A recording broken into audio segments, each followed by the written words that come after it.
So great. Yes, it's been too long. It's been too long. And I was praying. And I've been wanting to do this I started doing it in Mississippi, just looking at the commandments and want to teach on them. And I'm convinced that if you don't know the commandments and if you don't know the laws in Yahweh's Torah, that you will not produce fruit in his kingdom. There's no way for no fruit to be seen in your life unless you look at these 10 commandments and honor them. The 613 laws, if you look at them and study them, and then you will begin to produce fruit. So that's one of the things that he's laid on my heart, is to start taking them two by two. We had started doing this in Mississippi, and just looking at them and seeing what's in there, so that, I don't like confrontation. But if somebody asks you something and say, well, what law that we should be looking at, or they say the law is not important, then you have something to say. Well, which one you think is not important? Let's look at it, and we'll see why you think that law is not important. And then you can sit down with them and talk to them about these laws and about what Yahweh is teaching us, because everything that you're learning is how to conduct yourself in the kingdom. And it's about teaching, not only for you, but for you to teach other people how to conduct themselves in the kingdom. Because this kingdom here, believe it or not, where we live at in Egypt, is going to soon pass away. And so Yahweh is giving us an opportunity now to start studying his laws and his commandments. And so that's what I want to do today. I want to start with Exodus 20:1 and just look at it. And I want to tell you some things that he showed me in his laws. In Exodus 21, it says, go back. It says, and Yahweh spake all these words, saying, and in Hebrew that would be Vedaber Elohim et Kol HaDevarim HaEle Lemor. And I would like to just look at the vocabulary words in here. I want to do like a teaching and Hebrew class all in one, so to kind of get you familiar with what we do in the Hebrew class. I know a lot of you guys have taken a Hebrew class in here, so I just want to refresh your memory on what we do in the class. So we look at vocabulary words. The word for vocabulary is milon. So we're going to take this verse and we're going to look at each word in this verse. And when you're looking at a Hebrew word, you'll see a big long word, and there, like the word and, it's not a separate word in Hebrew. So it's connected to another word. So when you're looking at a word, that's why David and Brittany and Manuel and Chad always talk about these roots, because you're looking at the root of the word. The root tells you the meaning of what you're about to learn. Okay, so we have the word for spake here is Devar. The word for God is Elohim. And then we have the olive tav, the et. And then we have kol, which is all. And then we have the word for word again, it's Devar. And these in Hebrew is la. And san is amar. So that's all the words that are in that Hebrew sentence. So when you're looking at that Hebrew sentence, those are the words that you're dealing with. And the word here, I took the word for spake and word and want to give you the definition of that word. And it means to speak, to say, to proclaim. And in Psalms 105:42, for he remembered his holy promise in Abraham, his servant. So that word for promise there is Devar. Exodus 6:8 says, and I will bring you unto the land concerning that which I swear to give to Abraham, to Isaac, and to Jacob, and I will give it to you for a heritage. Now remember this word because we're going to be looking at this word here. And I want you to see something about how this word is used in sentences. I am Yahweh. In Hebrew, this verse should say, I shall bring you to the land about which I raised my hand to give it to Abraham, to Isaac, and to Jacob, and I shall give it to you as a heritage. I am Hashem. 4 times this verse talks about the olive and tar, and we know who that is. That is our Messiah. I shall bring you the et kim, my hand et yadi, to give it otah. I shall give it otah. So those are the 4 times that this word, the olive top, is used in that sentence. And I will give it the olive top. He's talking about the Yeshua for a heritage. So he's giving you something. It's not just the land. It's not just the 10 commandments. He's giving you Yeshua and everything that goes with Yeshua's name: power, authority, healing, blessing. All that is involved in his name. So he's given that to you as a heritage. Remember that word. The word for heritage here is Strong's number 4181, and it's Morasha, and it's in Deuteronomy 33:4. It says, and Moses commanded us a law, even the inheritance of the congregation of Jacob. But in the Hebrew now, it says the Torah that was commanded to us by Moshe is the heritage, Morasha, of the congregation of Jacob. So look at the difference here. One says it's the inheritance, and the other one says it's the heritage. And I'm going to give you another example. Isaiah 54:17. No weapon that is formed against thee shall prosper. Every tongue that shall rise against thee in judgment thou shalt condemn. This is the heritage of the servants of the Lord, and their righteousness is of me, said Yahweh. But once again, in the Hebrew, it says, this is the inheritance. 2 different words.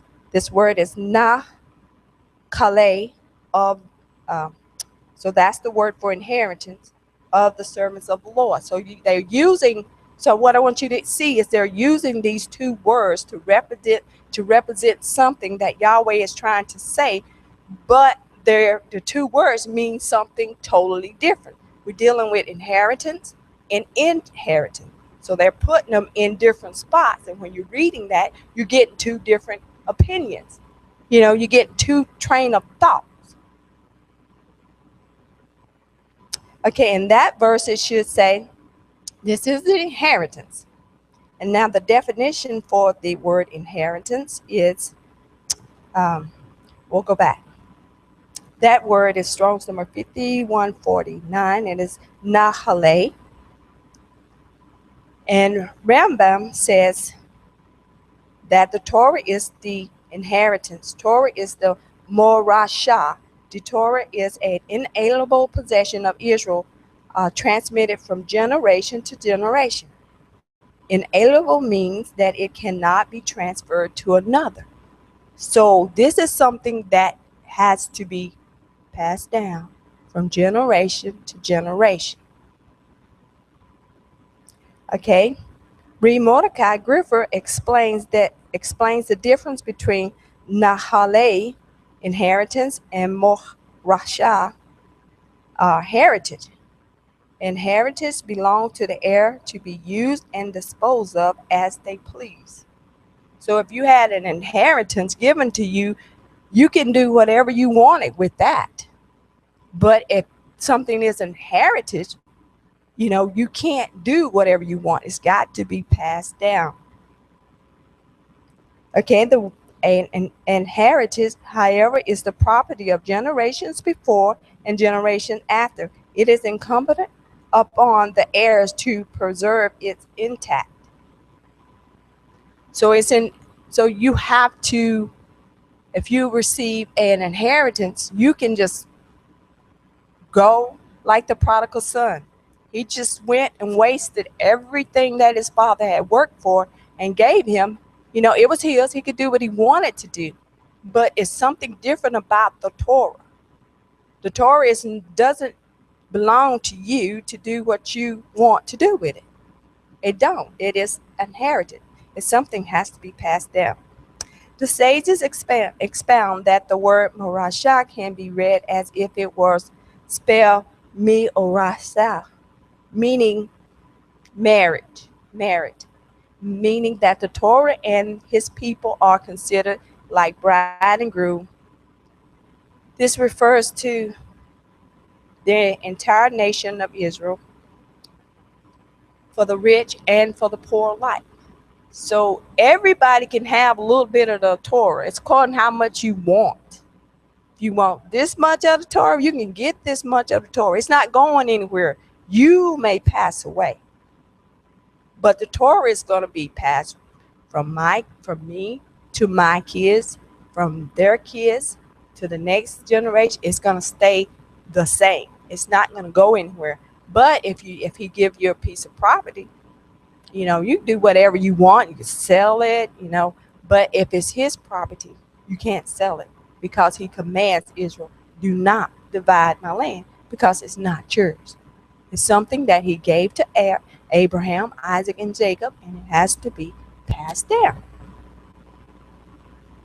And as I was praying, this verse just popped into my head. I was like, okay, I know it was the Holy Spirit, and it's Mark 12:1. And it says, and he began to speak unto them by parable. A certain man planted a vineyard, and set a hedge about it, and diggeth a place for the wine fat, and built a tower, and lent it out to husbandmen, and went into a far country. In Mark 12:7 says, but those husbandmen said amongst themselves, this is the heir. Come, let us kill him, and the inheritance shall be ours. So remember those two words. And in the Greek, the word heir and inheritance is the same Greek word. It's a two-part word. It's kleros and nomos. So kleros means an object used in casting or drawing lots, which was either a pebble or a bit of wood. In Mark 15:24, it says, and when they had crucified him, they parted his garment and cast lots, kleros, upon them, what every man should take. And then we have the word nomos. It means anything established, anything received by use, and a custom, a law, a commandment. In Matthew 5:17, think not that I have come to destroy the law, nomos, or the prophets. I am not come to destroy them, but to fulfill them. So here they are talking about the Torah, and they're saying that the Torah is an inheritance, which is not an inheritance. It's a heritage. So it's something that you can't just do what you want. So the reason why they got so upset with Yeshua was because he said, you can't have this. You can participate in this, and you can pass it down from your children to their children, your grandchildren, but it's not for you to have, because if it was an inheritance, you would take it and change it. It's what they was trying to do, change it anyway. But you cannot change the Torah. It's there. You can try to make it fit what you want it to fit, but sooner or later it's going to show up in your life as you're not producing any fruit.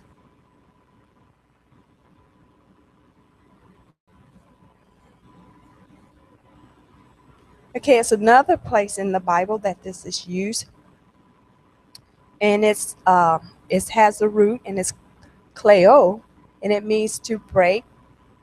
Used in the New Testament of the breaking of bread or communion. So in 1 Corinthians 11:24, And when he had given thanks, he brake claro it.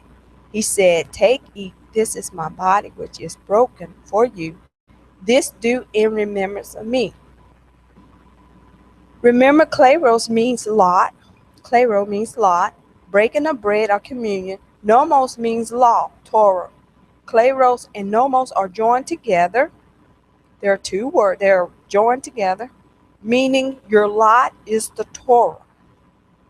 Yeshua is the Torah, and that's your lot. That's your inheritance. So when he break bread, it wasn't just breaking the bread that you should look at, because the bread enters in and it goes out. He's talking about the Torah. So when he break the bread, he said, this is your lot. This is your inheritance, your heritage, you know. And it could be in your inheritance. You can have the opportunity to do whatever you want with it. You can read it or you not can read it. You can honor the Sabbath or you not. You just don't have to. But it will be passed down from generation to generation to generation. And nobody can change that. That is the first one. So I want to look at the second one of his commandments. And that's Exodus 20:2. And it says, I am the Lord thy God, which has brought thee out of the land of Egypt, out of the house of bondage. So I've been praying for months, trying to get it in my head. What does bondage actually mean, and what he's trying to tell us about how he bought us out of bondage, what that bondage was entailing, what was the purpose of him bringing us out of bondage. So in this verse reads, Anoki Yahweh Eloheka Asher Hotziteka Mi Eretz Mizrayim Mibat Abadim. Okay, so now we have our vocabulary words, which is, what's the word for vocabulary? Milon. Okay. So our first word here is I, which is Anoki. Then we have the Lord, which is Yahweh. Thy God is Elohim, which is Asher. Have bought Yasa. Of the land is Eretz. Egypt is Mizraim. Out of the house is Bayit. And of bondage is Ebed. So those are your words that are in that one sentence here. And I also was looking at the word for Mizraim. And it says that he bought you out of the land of Ham. So that puts a different, it goes back to the root now. I bought you out of Ham. And we know that Ham means hot. And we also know the things that Ham did was not right in Yahweh's eyesight. So Ham's got already a bad start as it goes. So now we know that we're in the land of Mizraim, and his father was Ham. So that's already bad. And so I looked at it and I said, well, what if I spelled his name backwards? And I got the Mem Chet, which means bone marrow. And we know what's in the bone and in the marrow is your DNA. So you twist his name around and you got bone marrow. And it refers to the soft, fatty tissues that fill a healthy person's bone, a sign of strength and health. Its numerical value is 48. And that is the same value as the children of Israel, the Levites, the portion of cities that the Levites got. That number is connected to the Levites and what the land that they gave them. And what is the Levite responsible for? Taking care of the people and making sure their health and their welfare is taken care of. And that was their job. So why is Ham connected to these people who are in charge of taking care and making sure that every part of Israel's life is being taken care of? They're being prosperous. They teaching them the Torah. They teaching their children. They're doing all these things for Yahweh to protect Israel. And so Ham is connected to that. And Ham does the totally opposite of what the Levites did. So that's like the grass being greener on the other side thing. So we have the word for bondage, which is Strong's number 5650, and it's Ebed, and that means a slave or servant. In the dictionary, the word slave means one bound in servitude as the property of a person or household. There's another word in the dictionary that is called a slave ant. So when I was looking at this and I was like, what is this? Because that's the word that, it's like a slave ant. What does a slave ant? And the Bible talks about an ant. So I wanted to go and see what he's talking about when he said a slave ant. In Proverbs 6:6, it says, go to the ant. So there's telling us something about this ant here's got some good information that we need to know because he's connected to a slave or she's connected to a slave. Go to the ant, thy sluggard, consider her ways and be wise. The big question is, how can an ant help me to understand about being a slave? In Proverbs 6:1, it says, my son, if thou be surety for thy friend, if thou hast stricken thy hand with a stranger.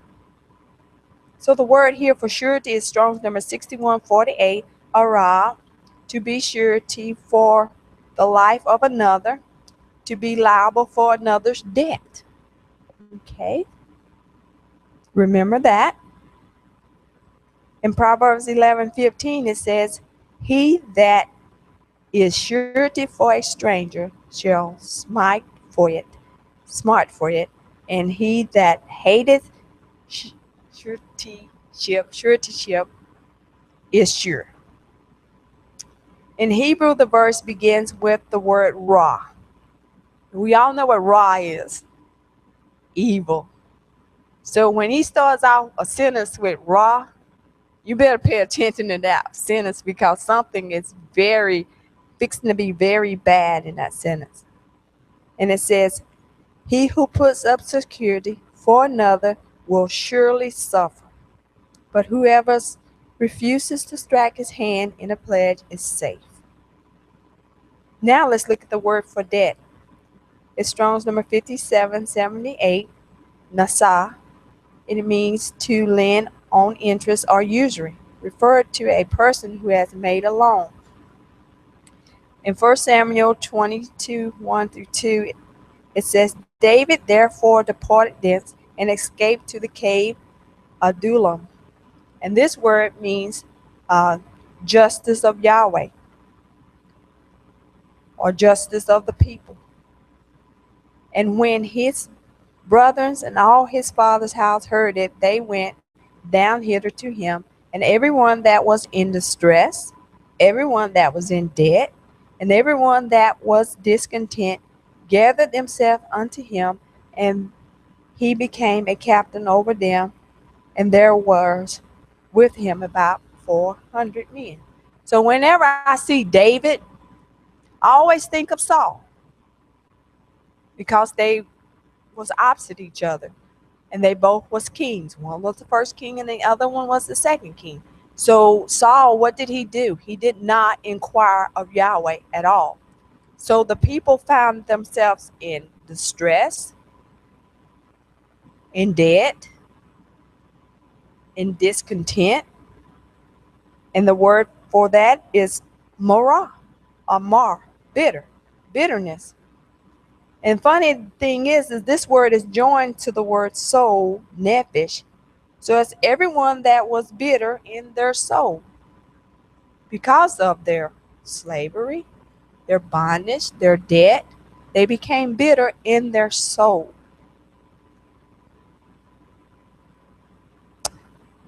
I'm screaming. And the root of that is nasa, and it means dead, to means to deceive a person. In Genesis 3:13, and Yahweh and the Lord God said unto the woman, what is this that thou hast done? And the woman said, the serpent beguiled me, and I did eat. The word beguile is nasa, and that means dead. To deceive a person. This word is the first word that is telling you about debt. You don't see it because you see beguile, but it is the same root of the word for debt. So it says, and Yahweh commanded the man, saying, of every tree of the garden thou mayest eat freely, but of the tree of the knowledge of good and evil, Ra, there's that word again, thou shalt not eat of it. In the day that thou eat, thou shalt surely die. And the serpent said unto the woman, ye shall not surely die. She was deceived. Quickly, she took something at that point that she shouldn't have. And she could not turn it around at that point. I believe that's why Yahweh said, this is just my opinion, that he said, your husband shall rule over you. Because at that point, Satan had her just like this, because she had something that she could not give back.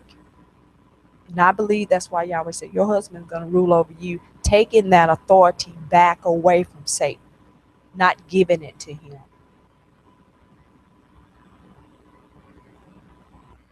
So why am I talking about being a slave, being in bondage, being in debt? Well, we all know the answer to that. We live in a debt nation. This nation operates on debt. Now, guess what? We're being deceived. Everything about this nation is wrong. Raw, evil. It is. And we are being totally deceived. In Proverbs 6:6, as I said, it says, the answer is go to the ant. And in Proverbs 30:24-25, it says, there be four things which are little upon the earth, but they are exceeding wise. The ant are a people. So that gives us a clue. He's not talking literally about that little ant that's running around on this, going back and forth. He's talking about these ants are a group of people, and they are very wise.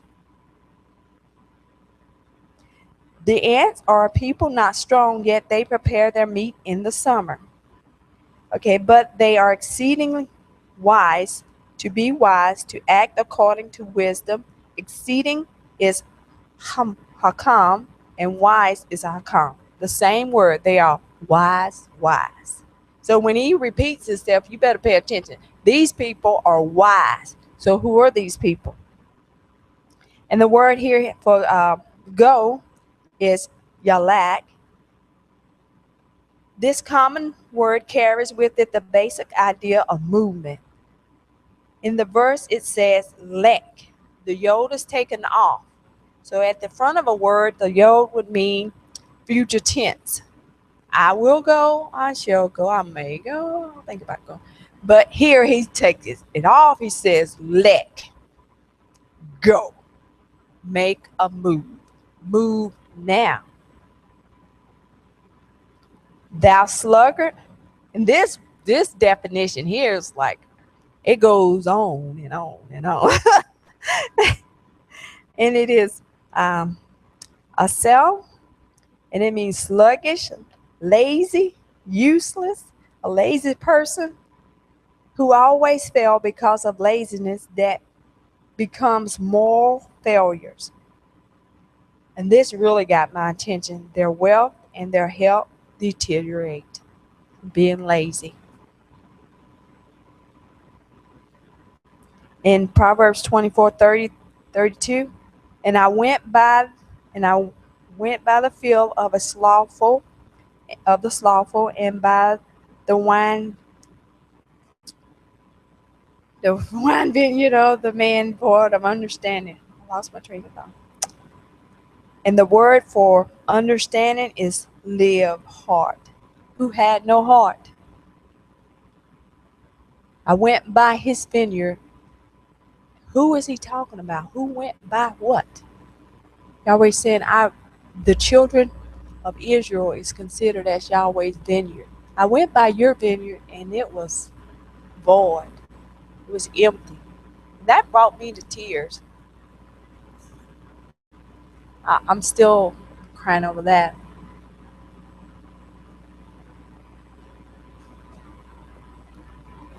And lo, it was all grown over with thorns and needles, had covered the face. That's the word panim, had covered the face, the entrance thereof, and the stone wall thereof was broken down. Then I saw and considered it well. I looked upon it and received instructions. The word for ant is Strong's number 5244, ni malah, and it means to set forth the ant as a model of wise living. And it's from Strong's number 5243, namal, and it means to circumcise, to be clipped, to be circumcised. And David last week he said, "Oh, she's gonna be talking on circumcision." I said, "Oh my gosh!" In Genesis 17:9-11, it says, "And Yahweh said unto Abraham, Thou shalt keep my covenant, therefore, thou and thy seed after thee in their generation. This is my covenant which you shall keep between me and you and thy seed after thee. Every man child amongst you shall be circumcised, and ye shall circumcise the flesh of your foreskin, and it shall be a token of the covenant between me and you." Yahweh does not break covenant. He keeps his covenant. He keeps his word. And these ants are the children of Israel and his Torah. People who keep his Torah. It's not talking about little ants. It's talking about people who have been instructed to do something, to live a certain way, to walk a certain way, and to bear fruit. When you're not bearing fruit, that means you're not living the way he wants you to live. And the word here for people is am, nation, or people. How does Yahweh deal with debt? So we're talking about debt. In Deuteronomy 15:1-2, it says, "At the end of every 7 years thou shalt make a release, and this is the manner of the release. Every debtor that lendeth off unto his neighbor shall release it. He shall not exact it of his neighbor, nor of his brother, because it is Yahweh's release." The word for release here is Strong's number 8059, and it's the Shemitah. We all know that. It means release from debt, the year of Jubilee, forgiving debt at the end of every 7 years. So his Torah and the things that we are learning now is how we should be able to conduct business and how we should do things. Because there's coming a day to when we are going to have to put this into operation. We're going to have to put it into practice. And it's from Strong's number 8058, Shamat, and it means to throw down, to release. It indicates letting the land lie free until it giving the land a Sabbath rest. The land has to rest as well as we do on the Shabbat. So what happens when we don't do what Yahweh says for us to do? In Jeremiah 34:17, it says, Therefore thou saidst, Thus says the Lord, Ye have not hearkened unto me in proclaiming liberty, every one to his brother and every man to his neighbor. Behold, I proclaim a liberty for you, saying Yahweh, says Yahweh, the sword, to the pestilence, to the famine, and I will make you to be removed into all the kingdoms of the world. So see, if they didn't do what Yahweh wanted them to do, and we are scattered. We're living proof that he keeps covenant. And if he says he's going to do it, he is going to do it. And if you remember, Jeremiah did not go into slavery. And then it says that the people who was poor and had nothing, they received land. And they had it all because people was disobedient. So that's another thing, that whenever we start to put this into practice in our lives, and there will be a day soon that it will happen. Okay, creditor is Strong's number 4874, and it is Nashe, Mashe, and it's a debt, a loan, something borrowed, and it's the same root as Moshe, the chosen deliverer. And it's from Strong's number 5383, Nasha, and it means to lend, to borrow. This word here is spelled with the hay instead of the olive, and in Strong's number 5378, Nasha is to beguile, deceive, debt, or usury. So the only difference between these two words is one have the hay and the other has the olive. They're interchangeable. And then the word Nasa means to forget, to not call to mind, to not let something dominate one thinking. And that's Joseph. And in Genesis 41:51, it says, And Joseph called the name of the firstborn Manasseh, for Yah said, He has made me to forget all my toils and all my father's house. Remember, Joseph was the first wise ant to go into Egypt, and he forgave his brothers for selling him into Egypt. He forgave them. So Yahweh wants us to be debt free. He wants us to be fruitful and multiply and be in health. And he's trying to teach us these things. Everything that you're being taught, don't take it for granted. Don't take the teacher up trying to teach you something for granted, because you're going to face this one day coming up real soon. It's going to be at a park near you really soon. Yeah. And you're going to be faced with these things, and then you're going to have to know what to do, how to deal with it.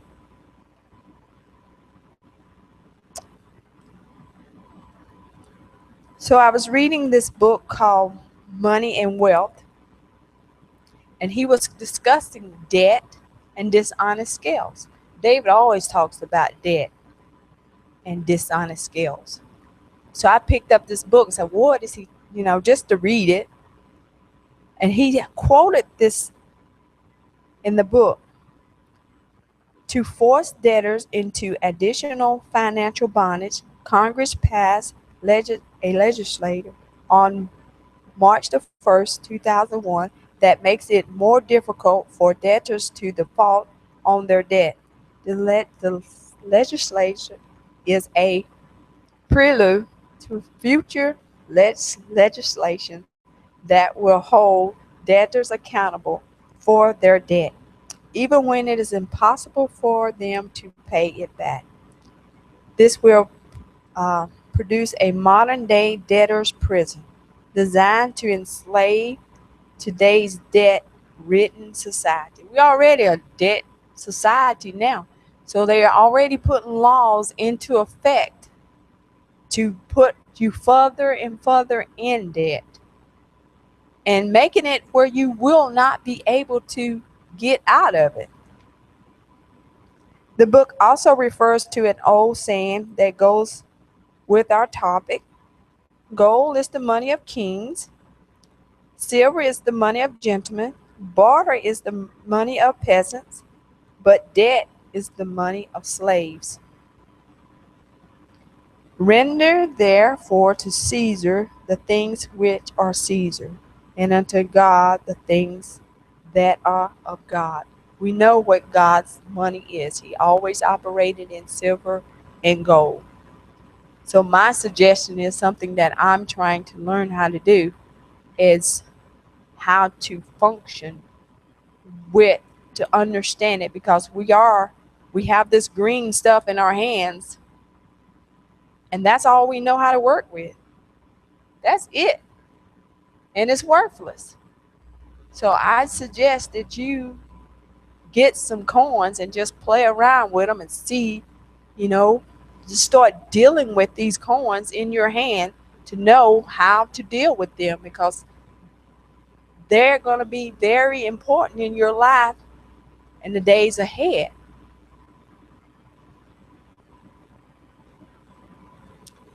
The author the author makes an interesting statement that describes where we find ourselves today. He said, I cried unto Yeshua and said, oh, deliver me from this Babylon system, because it is a system. Immediately he spoke to my heart and said, Norm, I can't take you out of Babylon until I take Babylon out of you. So all this, what we're learning is a process of getting Babylon out of you. We're learning the commandments. We're learning the way they operate in the temple, learning how to use money, learning how to live on the land, learning all these different things, because we are going to have to know. That's why the Feast of Tabernacles are so important. That's the Feast of Gathering. If you're not there one of these days, you might say, it's a year, it's time for you to go. And if you're not there, guess what? You're going to be left. And that frightens me, because I don't know when he's going to come back and get you. I can't say. I don't know if he'll ever come back and get you, or if he'll come back and get me. So you just have to be prepared. The serpent, Egypt, Babylon, and the kingdom of this world has always used this method, the idea of debt and bondage, to keep people in slavery. This is why the Torah and the commandments start off with Yahweh addressing this issue. I brought you out of bondage. The system, his system and laws are completely opposite of Israel.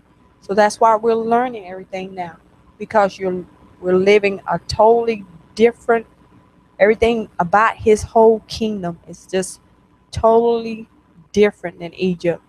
And that's what he said. I'm going to send you into a land that you're not even going to know who you are. And that's where we're at. We're just waking up to find out who we are now and how to operate properly. And if we continue to do what he says, we will prosper. There is nothing. I personally have stopped even considering the devil, because if I live the way his Torah says live, and I keep his commandment, Satan has no right, no authority at all. None. None. You can actually, it's just like now we do the Passover and you don't even think about Easter. We do we we do all his feasts and you don't think about the world anymore. It's like, how in the world? It's a whole different mindset. And He's preparing us for what's to come. And what's to come is our lifestyle, our inheritance, our heritage. It's going to be a whole different world, but it's going to be a glorious world. And I look forward to it. I pray that each and every person here makes it. I pray that I make it. And I have really been intensifying my prayers and thinking about people and just praying, Father. I hope and pray that we all make it. But it's not a time to be slothful. Thank you. Shabbat Shalom. Wow.